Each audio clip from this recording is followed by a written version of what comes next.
어떤 종류의 싸움이든지 승리하려면 반드시 싸움의 기술이 우리에게 요구됩니다. 다시 말해서 상대의 수를 읽고 그것을 능가할 수 있는 전술이 절대적인 승리의 요건이 됩니다.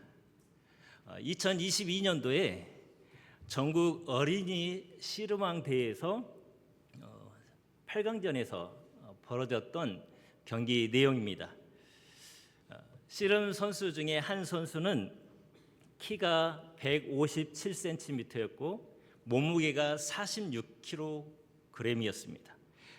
상대편 선수는 무려 키가 180cm고 몸무게는 107kg이었습니다. 두 선수의 체급 차이, 몸무게 차이는 61kg의 차이가 있었습니다. 한 선수의 2배의 몸무게가 넘는 그런 체격을 가진 자와 이제 경기를 하게 되었습니다. 두 선수의 체급으로 봤을 때 이미 승부는 정해진 거나 다름이 없었습니다. 경기가 시작되자 모두가 예상하듯이 체격이 좋은 선수가 상대 선수를 들어올립니다. 이 장면에서 승부가 결정된 듯 했습니다. 그런데 놀라운 반전이 일어나게 됩니다.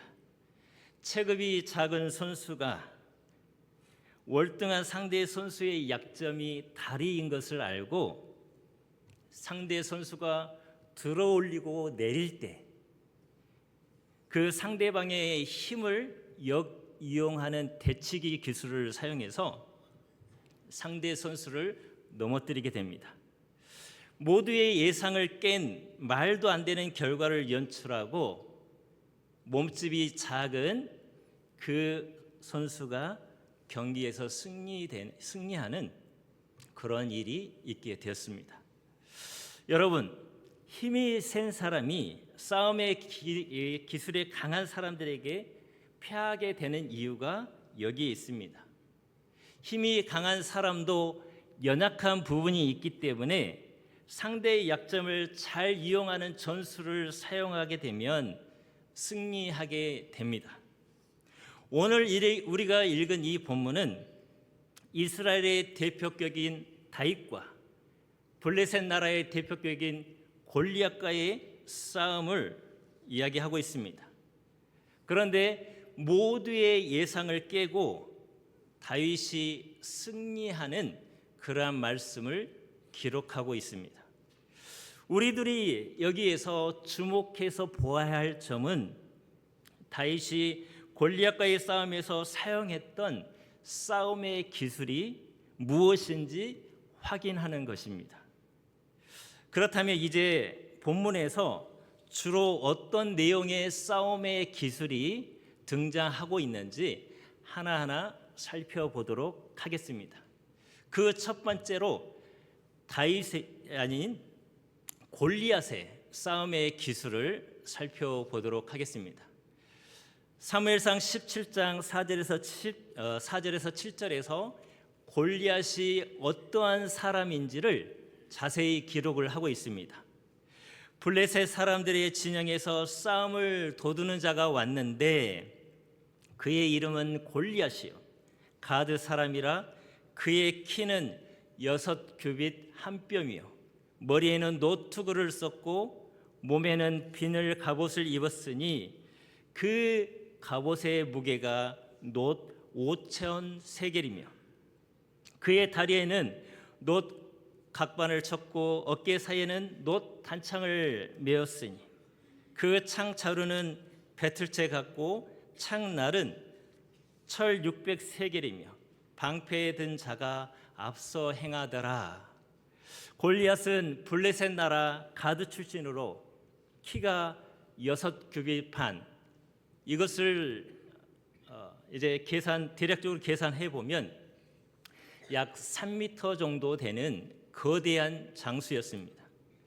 머리에는 투구를 쓰고 온 몸에는 갑옷을 입었고 손에는 배틀채 같은 창을 잡고 있음을 말씀하고 있습니다. 여기에서 소개하고 있는 이 골리앗은 세상적 방식의 싸움의 대명사격이라 말할 수 있습니다. 또한 이 골리앗은 강한 자의 표상이기도 하며 세상적 가치와 세상적 기준의 모델이기도 합니다. 이처럼 세상의 싸움은 철저히 보여지는 것, 외적인 것을 추구하는 것입니다. 싸움에서 중요하게 여기는 것은 얼마나 상대보다 보여지는 것이 월등한가에 있다고 말할 수 있습니다. 외적인 보여짐으로 상대에게 위압감을 주어서 승리하는 방식이 바로 골리앗의 싸움의 기술입니다. 이처럼 세상은 철저히 힘의 논리로 모든 것이 평가되고 승패가 좌우된다 해도 과언이 아닙니다. 한 나라의 부강함도 기준도 철저히 힘의 논리를 따라가는 것을 볼 수 있습니다. 얼마나 그 나라가 힘이 세는가에 따라서 승패가 결정되어짐을 우리는 익히 잘 알고 있습니다. 지난 주중에 20일에 미국의 47대 대통령 취임식이 있었습니다. 이때 대통령으로 당선되고 취임한 트럼프 대통령이 미국 우선주의로 힘의 논리로 앞으로 자신의 임기 동안 그렇게 하겠다라고 연설한 장면을 볼 수 있습니다. 한 나라뿐만 아니라 우리 주변에서 겪는 여러 상황들을 보더라도 우리는 이 골리앗의 싸움의 기술을 잘 알 수 있습니다. 상대방보다 더 경제적으로 나은 것으로 평가하고 평가받습니다. 상대방보다 더 외모가 출중한 것으로 평가하고 평가받습니다.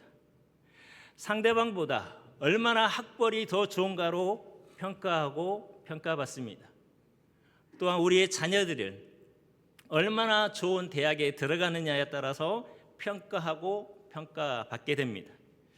이처럼 세상의 싸움의 기술은 철저히 보여지는 것을 추구하고 거기에 의미를 두고 가치를 두고 살아가는 방식이라 말할 수 있습니다.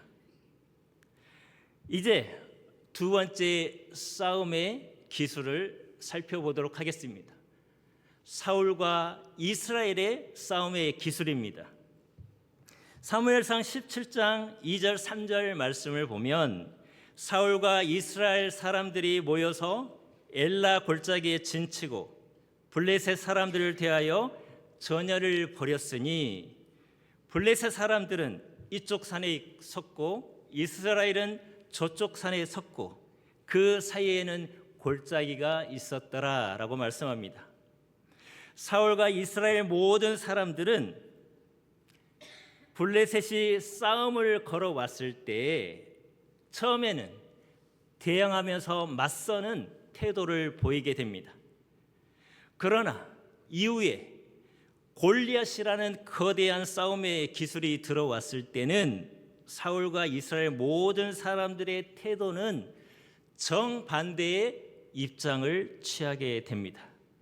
사무엘상 17장 11절에 보면 사울과 온 이스라엘이 블레셋 사람의 이 말을 듣고 놀라 크게 두려워하니라 라고 말씀합니다.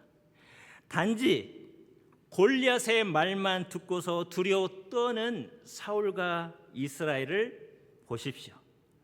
그들은 세상의 힘의 논리 앞에 압도당하면서 크게 두려워하고 있습니다.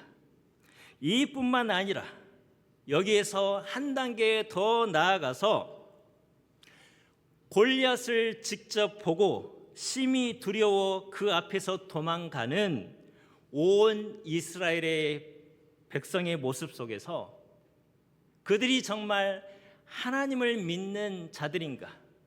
신앙인의 모습은 오늘날의 표현식으로 단 1도 찾아볼 수 없습니다. 사무엘상 17장 24절에 보면 이스라엘 모든 사람이 그 사람을 보고 심히 두려워하며 그 앞에서 도망하여라고 말씀합니다. 골리앗의 싸움의 기술 앞에 그들은 싸워 보기도 전에 무기력하게 좌절하는 실패자의 모습이 그들에게서 적나라하게 지금 드러나고 있습니다. 사울과 이스라엘 백성들은 자신들이 가지고 있는 싸움의 기술인 신앙을 발휘하지도 못하고 세상적 방식과 가치 기준을 가지고 있는 거대한 힘을 소유한 골리앗의 싸움의 기술 앞에서 압도되고 말았습니다. 사울과 온 이스라엘 백성들은 상황과 환경에 따라서 변하는 신앙을 가지고 있어서 싸움에서 승리하지 못하고 실패할 수밖에 없었습니다.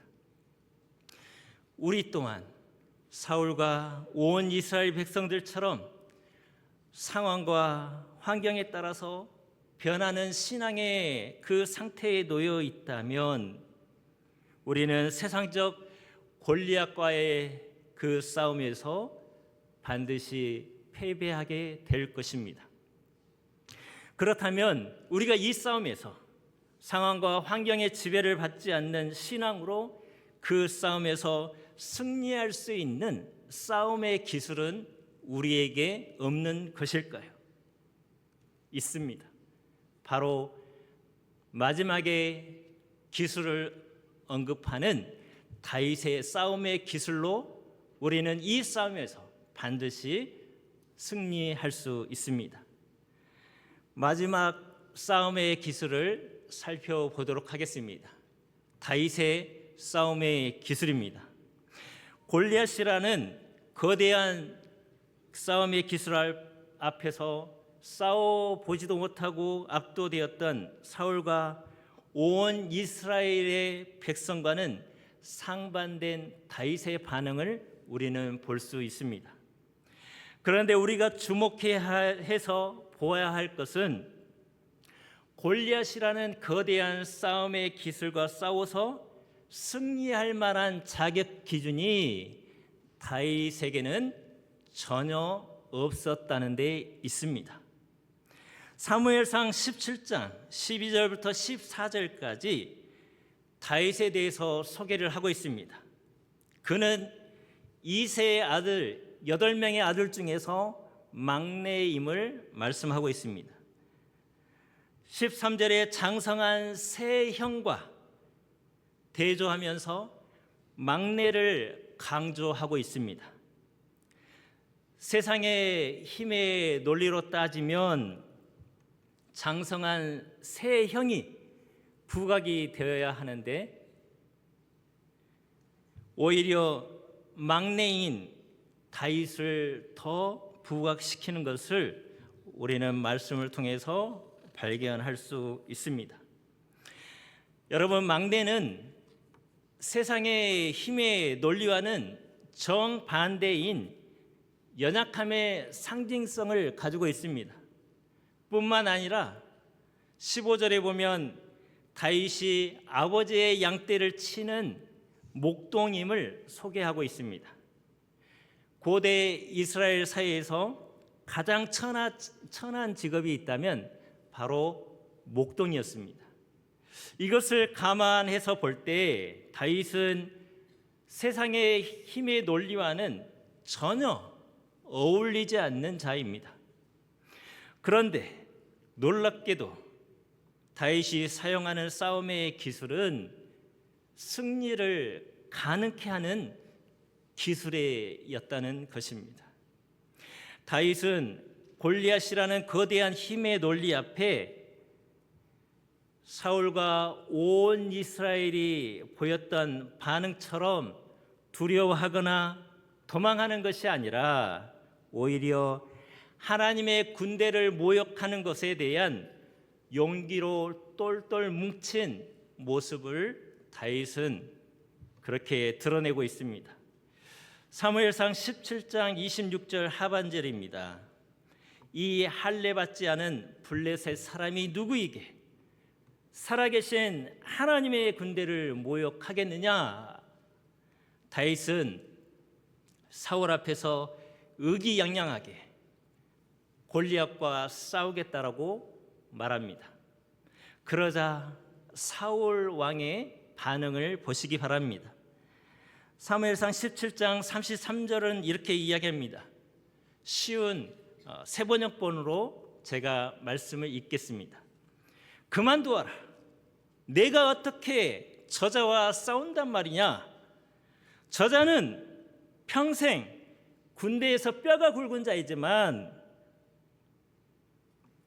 너는 아직 어린 소년에 불과하다. 어린 소년이 아니냐라고 그렇게 사울은 다윗에게 호통을 치면서 이렇게 말합니다. 사울은 다윗의 싸움을 적극적으로 말립니다. 사울은 철저히 세상적 힘의 논리 앞에 무너져 버린 신앙인의 표상이 되어 버렸습니다. 이것은 비단 사울만이 아닙니다. 하나님을 섬기는 온 이스라엘 백성들도 이와 다를 바가 없었습니다. 이 시점에서 우리가 주목해야 할 것은 이 사울과 온 이스라엘의 백성들이 보인 그 모습이 바로 저와 여러분의 모습이기 때문에 그렇습니다. 여러분, 우리가 사는 세상은 힘의 논리로 해석하고 평가되기 일쑤입니다. 우리 자신도 모르는 사이에 세상적 싸움의 기술 방식이 우리를 사로잡을 때가 수도 없이 많이 있습니다.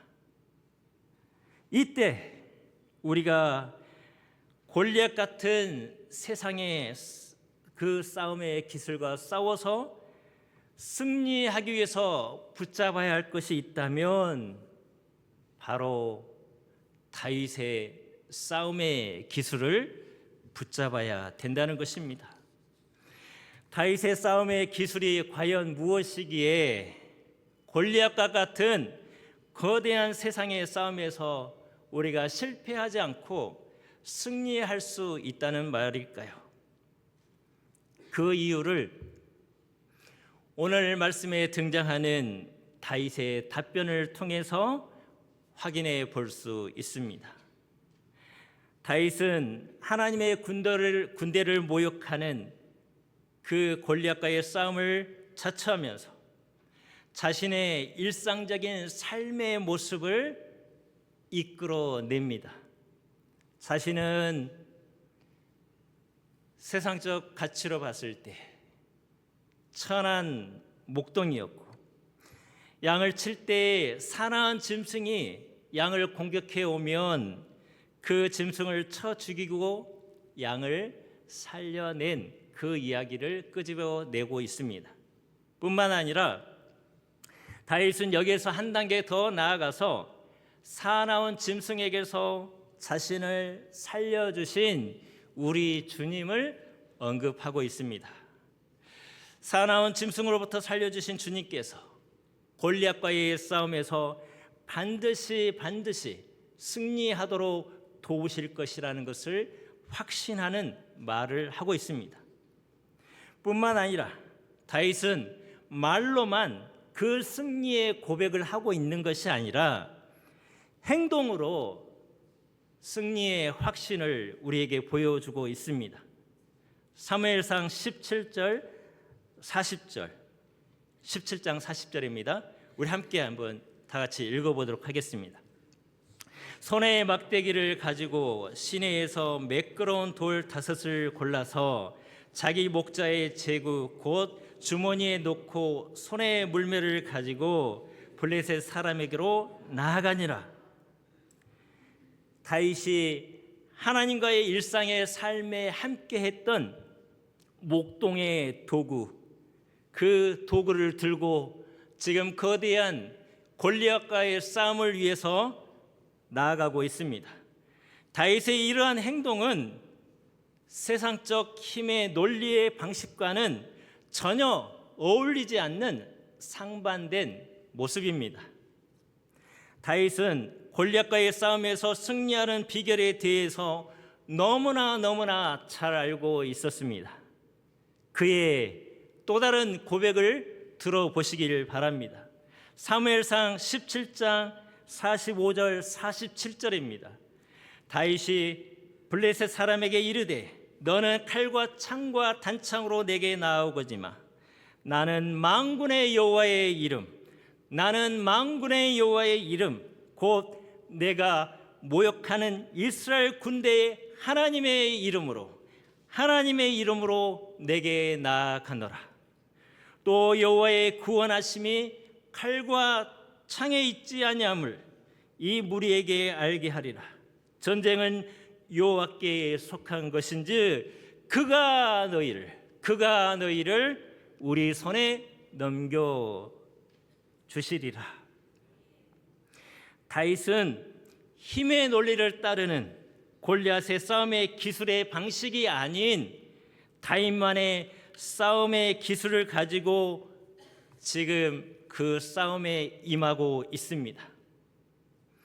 세상 사람들처럼 세상적 힘의 논리 방식으로는 도저히 골리앗과의 싸움에서 승리할 수 없고 오직 하나님을 신뢰할 때 승리할 수 있음을 그는 일상의 삶 속에서 경험을 통해서 매일매일 그 하나님을 신뢰함으로써 자신의 주 일이었던 목동을 하면서 그가 그 현장에서 하나님과 매일매일 소통하면서 하나님을 신뢰하면서 그가 체험적으로 깨닫게 된 것입니다.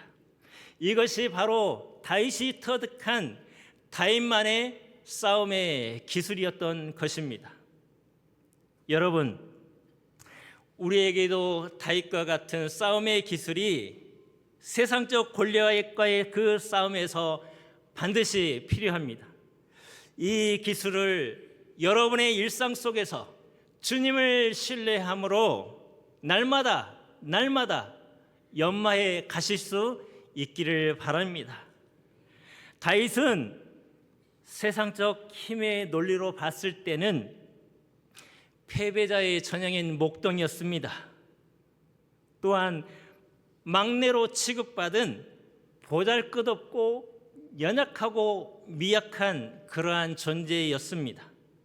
그런데 그가 일상의 삶 속에서 하나님을 온전히 신뢰함으로 골리앗이라는 거대한 세상적 싸움의 기술이 들어왔을 때 그가 그 싸움에서 승리할 수 있게 되었던 원동력이 되었습니다. 여러분, 말씀을 마무리하도록 하겠습니다. 우리는 이 땅을 살아가는 동안 매일의 삶 속에서 세상적 골리앗과의 같은 거대한 싸움에 노출되어 살아갈 수밖에 없는 너무나 연약하고 미약한 존재에 불과합니다.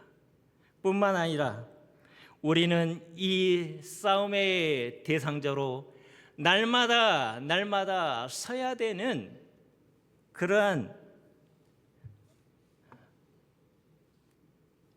사명을 가지고 살아가는 존재입니다.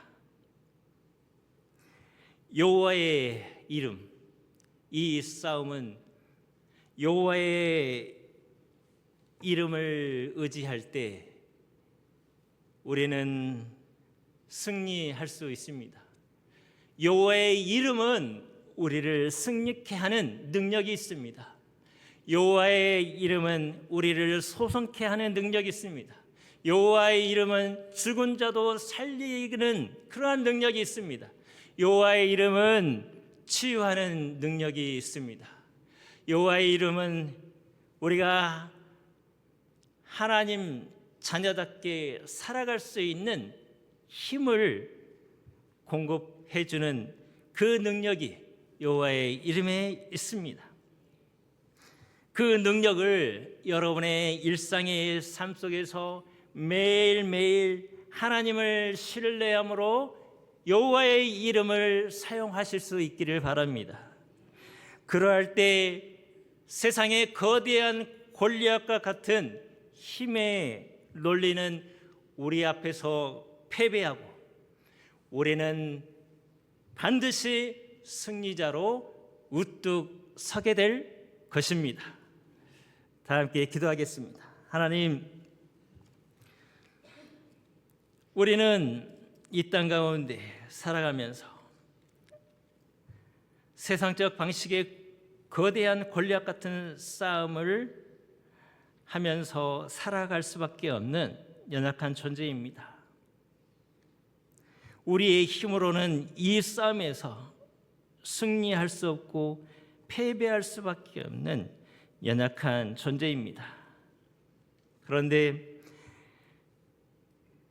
다윗이 일상 속에서 하나님의 이름, 하나님을 신뢰함으로 그가 세상적 거대한 골리앗과의 싸움에서 승리할 수 있는 것을 경험을 통해서 알고 그 싸움을 가지고 세상의 거대한 골리앗 같은 싸움이 우리에게 대결을 걸어올 때 그는 그 싸움에서 승리할 수 있게 되었습니다. 하나님, 우리도 이 땅 가운데 살아가면서 세상의 논리, 힘의 논리를 따라가려고 하는 우리의 육신의 본성이 우리를 이끌어갈 때,